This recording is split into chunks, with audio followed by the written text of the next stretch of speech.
आदाब और नमस्कार, मैं हूं सुल्तान कुरैशी और आप देख रहे हैं भिवंडी समय न्यूज। कुछ लोग जो गिरे हुए लोग होते हैं वो इस तरह की गिरी हुई हरकत करते हैं और यही वो गिरे हुए लोग हैं जो हमको गिराना चाहते हैं, लेकिन अल्लाह ताला हमको हमेशा उभारता रहा है।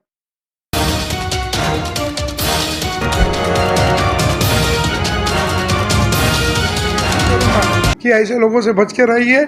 ऐसे लोग ये राजनीति करके आपको कानून के जरिए अंदर करवा के आपके वार्ड में इलेक्शन लड़ना चाहते हैं।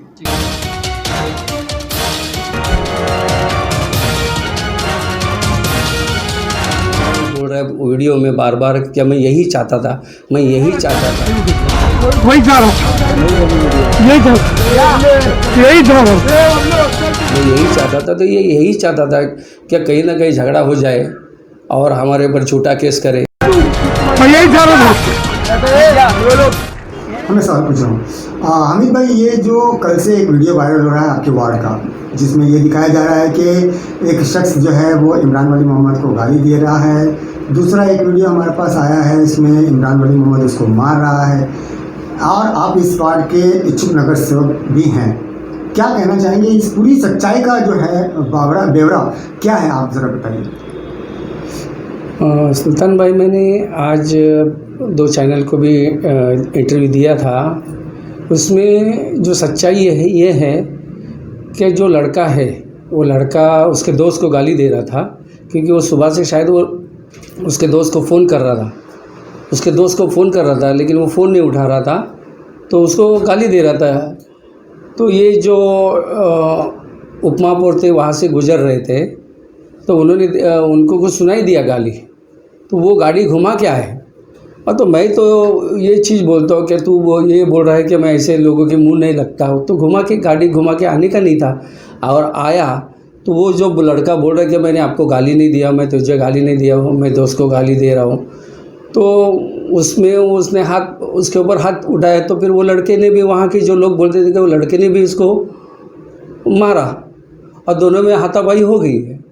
और इसकी सच्चाई तो यही है। उसके बाद में हम लोग आए उधर, मैं घर पे जा रहा था। आने के बाद में देखा तो बहुत सारे मामले चालू थे, गाली गलौज चालू थी। तो मैं वो लड़के को वहाँ से हटा दिया और मैं निकल के गया वहाँ से। आज एक बयान में उन्होंने कहा है कि वो लड़का भी हमीद शेख का ही था और ये पूरी प्लानिंग के साथ हमीद शेख ने ही इस लड़के को हमारे पास भेजा और गाली भी दिलवाया। ये देखो, ये पूरे मोहल्ले के जो लोग हैं मेरे हैं, पूरे वार्ड के जो लोग हैं ये सब मेरे हैं।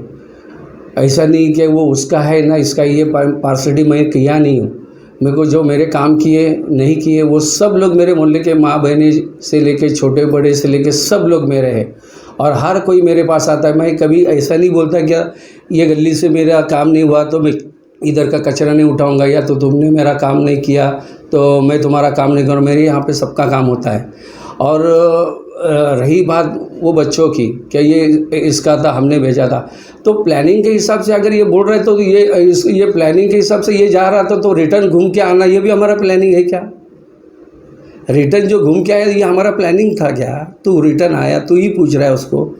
और बाद में उसमें वो बोल रहा है वीडियो में बार बार क्या मैं यही चाहता था, मैं यही चाहता था। तो ये यही चाहता था कि कहीं ना कहीं झगड़ा हो जाए और हमारे ऊपर झूठा केस करे, FIR करे और हमको तड़ी पार कर दिया जाए ताकि इसको इलेक्शन आसान हो जाए। क्योंकि इसको पता है क्या इस बार इसको इलेक्शन में लोग जिस तरीके से लोग इसको नकारे हैं, जो कोई लोग उनको गाली गलौज कर रहा है, छोटा बड़ा जो भी है गाली से बात करता है क्यों, तो ये इनका काम और इनकी करतूत के वजह से, अगर ये अच्छे रहते, अच्छा काम करते तो ये हरकत नहीं होती थी। अच्छा, एक बयान में उन्होंने ये भी कहा है कि ये जब भी इलेक्शन आता है ये इसी तरीके की जो हरकतें इनके साथ होती रहती है, इनको गाली गलौज किया जाता है और एक मरतबा तो इनके ऊपर 307 भी लगा था। तो इंटरिम बिल लेने के बाद वो इलेक्शन लड़े और मजबूत वोटों से जीत कर आए। इसमें क्या सच्चाई है? मैं उस टाइम पे जो हुआ था ये केसेस की बात है। अभी ये कल का इंस्टेंट जो घटना हुई, देखो सीधा आदमी जाता तो ये होता था क्या? जब वो बोल रहे कि भाई मैंने तेरे को गाली नहीं दिया तो ये झगड़ा होता था क्या? नहीं होता था। रही बात 2000 जो केस की, उस टाइम पे मनोज पाटिल DCP साहब थे। मनोज पाटिल डीसीपी साहब के पास कुछ मैसेज गया, उनको बोला कि इस तरीके की हरकतें होने वाली है, और मुझे भी मैसेज आया, मुझे पास भी क्लिप आई। तो मैंने उस टाइम पे वो मनोज पाटिल साहब को जाके मिला, तो उसने पहले फुर्सत से मुझे बोला, और उन्होंने एसीपी मेघराजनी साहब थे उनको बुलाया, सीनियर थे सुरेश यादव निज़ामपुर के, उनको बुलाया डीसीपी ऑफिस में, क्योंकि उसके पहले एक घटना हो गई थी मनोज म्हात्रे की, और उसके 6 महीने बाद इलेक्शन था, और उस टाइम पे इनको वो जो रिपोर्ट मिली थी, जो उनको किसी ने खबर दी थी, तो वो हिसाब से उन्होंने मुझे बुला के एक एप्लीकेशन देने लगाया। मैंने एप्लीकेशन दिया और वो ऑडियो की सीडी दिया। उन्होंने पूरा छानबीन करके एफआईआर दाखिल किए थे। एफआईआर मैंने नहीं दाखिल किया था, एफआईआर पुलिस ने दाखिल किए थे। अब उनको कैसे जामीन मिली, क्या जामीन मिली, तो वो कोर्ट का काम है। अच्छा, उनका एक इल्ज़ाम ये भी है कि जिस लड़के से उनकी हुज्जत बहस हुई, मारामारी हुई, उस लड़के को आपने कहीं छुपा कर रखा है। ये देखो, मैं क्यों छुपा के रखूँ? और वो कौन सा इतना बड़ा अपराध किया उसने, गाली गलौज एनसी मैटर है। पहली बात तो मैं छुपाया नहीं हूँ, उसको कहीं लोग इसके मारने जा रहे, ढूंढ रहे इसको, और उसको डर के मारे वो कहीं छुपेला है। और वो पुलिस को भी उसकी माँ ने और उसके भाई ने ये सब जाके आज डीसीपी साहब को शायद बताया, ऐसे मुझे पता है कि उन्होंने जाके डीसीपी साहब को बात की है, क्या उसको किस तरीके से ये लोग उनके घर पे आ रहे, किस तरीके से उनके पीछे जा रहे, और वही डर के वो कहीं छुपा है। अच्छा, अब ये पूरे मुद्दे पे आपका जो अपने वार्ड के लोग हैं उन पर, उनके लिए क्या मैसेज है? मैंने सुल्तान भाई, इलेक्शन आता जाता है, देखो इलेक्शन कोई हारेगा कोई जीतेगा, हार जीत होती है, और इस तरीके के कुछ गंदी राजनीति करते हैं। इलेक्शन में मोहल्ले के आपस के लोगों को भिड़ाना, आपस में एक ग्रुप तैयार करना, गुटबाजी करना, और ये ग्रुप को भड़काना, वो ग्रुप को भड़का के आपस में झगड़े लगवा के ये सब अपने मोहल्ले में जो 5 साल एकदम साथ में रहते, अच्छे रहते, हर सुख दुख में साथ में रहते, लेकिन इलेक्शन करीब आने के बाद में ऐसे तरीके के जो लोग हैं, इस तरीके के जो लोग हैं, कोई ऐसे ही जो सांप्रदायिक घटना करा के लाते हैं, झगड़ा करा के लाते हैं, और उसमें बहुत सारे लोगों में ना इतना पकी होती है, झगड़े होते, एक दूसरे का मुंह नहीं देखते। तो मैं लोगों को बोल रहा हूँ, इलेक्शन जो जीतने वाला अलग, इलेक्शन हारने वाला के लड़ने वाला अलग लोग है, सब कुछ है, और ये जीतने के बाद में इनका कोई किरदार होता नहीं है, कहीं भी जाते, किसके साथ जाते, किसके साथ बैठते हैं।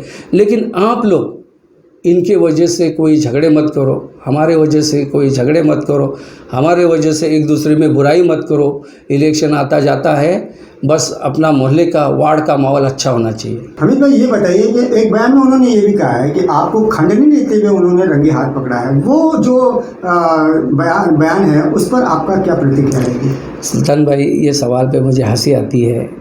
जो लोगों ने मेरे ऊपर खंडनी के केस डाला है, जो 14 फरवरी को इन्होंने ऐसा लिखा है कि 14 फरवरी को मैंने खंडनी मांगा, और उस टाइम पे लॉकडाउन था, इसके लिए हम लोग खंडनी दे नहीं पाए।